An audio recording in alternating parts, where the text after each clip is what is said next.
Alright, what's going on people, Ring Roadmap here. Today we're gonna do a pre-fight analysis of Ioka versus Franco 2. And I also want to announce that I'm gonna get back to these pre-fight analysis in the future, in the next big fights. We've got a lot of big fights coming up, so rest assured that I'm gonna do those as well.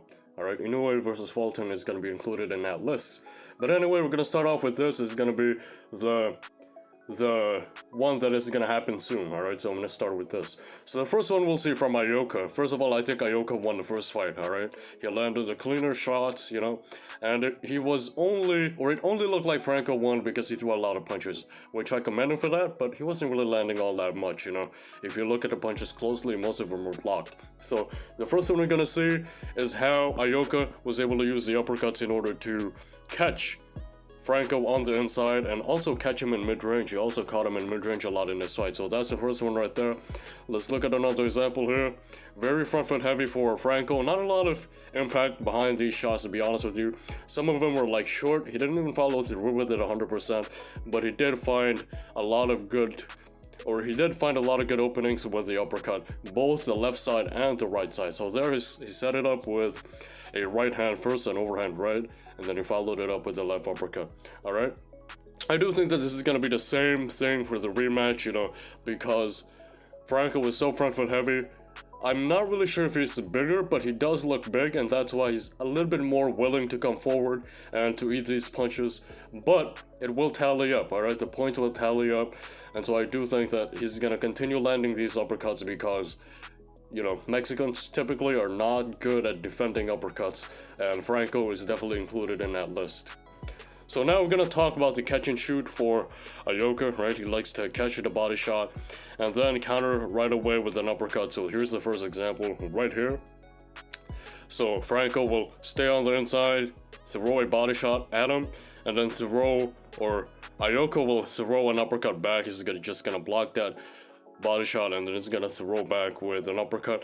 But one thing that Franco did well here is that after Ioka threw the catch and shoot counter, right, he would throw a hook of his own, and so it was really good because he's countering the counter, and this is really where things get tricky for Ioka because he does land his counters, but at the same time Franco is also throwing his counter. So this is gonna be a really good fight to watch when it comes to just exchanging your counters with your opponent, because it doesn't just end with one counter.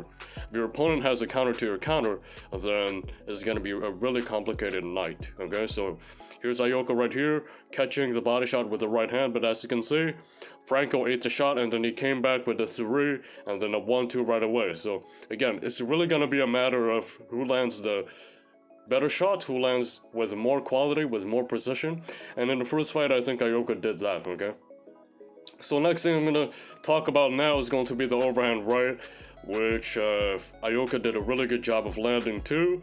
Alright, great weapons right here. I do think that the main game changer for him in the second fight is going to be the right hand. It's not going to be the left hook, although I think he KO'd Tanaka with the left hook. It's going to be the right hand. If you want to gain some points, if he wants to be ahead on the scorecards, if he wants to make it convincing, he has to vary his attacks with the right hand, because that's the punch that was really effective for him in the first fight. It was the right hand, and it came in different varieties too. So let's look at another example here. So for this, it's going to be this is a catch and shoot. Alright, let's look at another one. Again, jab here, very predictable pattern by Franco. He would just lead with the jab all the time, and then Ioka will just stay there, stay planted, wait for the jab to come, and then it would counter over the top right there. I don't even think that was over the top. I think that landed down on the center. So let's see. Yeah, that is kind of hard to see from that angle, but it definitely wasn't over the top in my view. So here's gonna be another short overhand, right? That's what makes his overhand a little bit different compared to other fighters. It's really short, it's really tight. Same for his hooks, you know. That's why I really like his punching techniques. He doesn't need a lot of range, it doesn't need a lot of space in order to put power in these counters. So there he lands another right hand, and then Franco just ate that shot. Yeah, I do think it's a little bit heavier because he's eating these shots like it's nothing, you know. But I'm not sure about his walk around weight. I do know that a lot of Robert Garcia's fighters do walk around a little bit bigger, so that might be an advantage for him, or he might actually be bigger but I'm not really sure. So there, another overhand landed for Ioka. So the next thing, which I think will change the game for Ioka in the rematch, I want to see him use the right hooks a little bit more, the short right hooks, as you can see here. Is really effective if you want to push your opponent on the back foot. So as you can see there, he throws the right hook, pushes Franco off balance. Really good technique right there. Not a lot of power behind it. It's either there's not a lot of power behind it, or Franco is just too fucking heavy. He's just eating these shots like it's nothing, you know. Let's look at another example right here.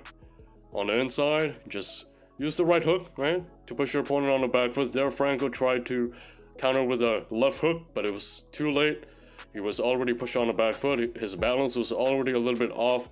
And then here you'll see that exact same thing happening. Ioka will just beat him to the spot with the right hook. He'll try to counter with the left hook of his own, but it was a little bit too late. He was already off balance. Now, let's get right into my prediction. Pretty short pre-fight analysis right here. I think Ioka will learn his lesson this time around.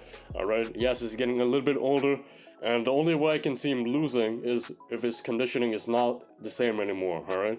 The only way I see him losing is if he doesn't fight back. That's really his main opponent right here.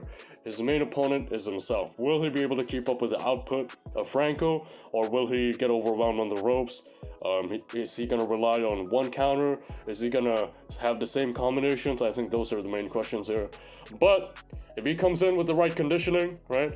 Skill-wise is a little bit better. Countering-wise is a little bit better. More accurate punching.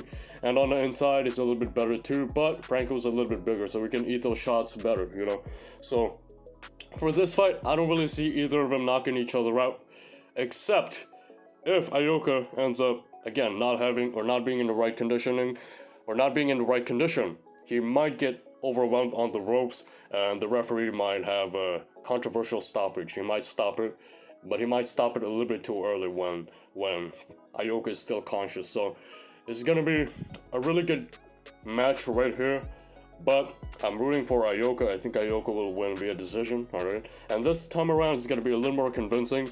He's going to learn, or he has learned this time around, what the weaknesses of Franco were, and he'll take advantage of those accordingly, alright? I see this as a convincing decision win for Ioka, and yeah, that's my prediction on that.